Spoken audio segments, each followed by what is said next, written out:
আল্লাহ পাক রব্বুল আলামিন পবিত্র কোরআনে কারীমের মধ্যে বলেন, কুল ইন কুনতুম তুহিব্বুনাল্লাহ ফাত্তাবিউনি ইউহিব্বুকুমুল্লাহ ওয়া ইয়াগফির লাকুম যুনুবাকুম ওয়াল্লাহু গফুরুর রহিম।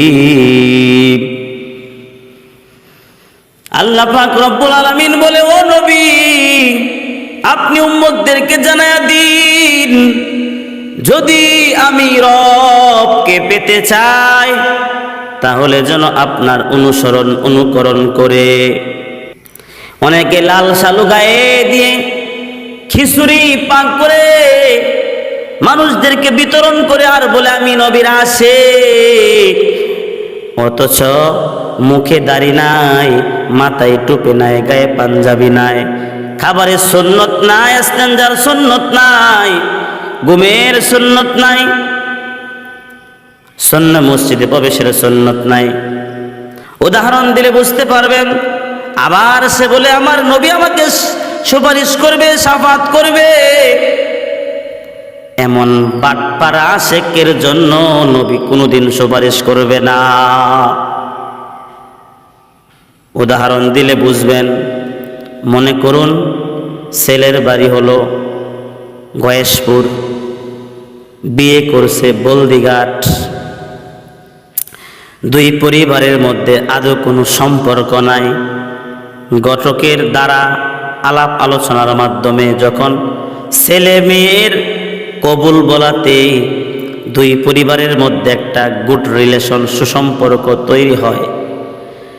সম্পর্কটা এত গভীর, ছেলে পক্ষের কেউ যদি বিপদে পড়ে, মেয়ে পক্ষের লোক ধর দিয়া গিয়া বলে, তোর আমার ভাইরে কেড়াই কি কইছস, তোদের যে কয়দিন আমার একদিন। পক্ষান্তরে মেয়ে পক্ষের কেউ যদি বিপদে পড়ে, ছেলে পক্ষের লোক ধর দিয়া গিয়া বলে, তোর আমার ভাইরে কেড়াই কি কইছিস, তোদের যে কয়দিন আমার একদিন। ঘটনা কমে 6 মাস পর স্বামী স্ত্রীর ঝগড়া লেগে বিটার তালাক হয়ে গেছে, ডিভোর্স হয়ে গেছে, ঠাডা পড়ছে। এখন কি আর সম্পর্কটা থাকে? জামাই মশাই ঈদের মার্কেটিং করার জন্য শ্রীপুর হয়ে জয়নাবাজার ঈদের মার্কেটিং করবে। তো ঈদের মার্কেটিং করে আসার সময় কয়ে বলদিঘাট হয়ে কাউরা হয়ে গয়েশপুর চলে যায়। তো আসার সময় সিঞ্জিনিয়া আসছে, তো পথের মধ্যে তো বলদিঘাট পড়ে।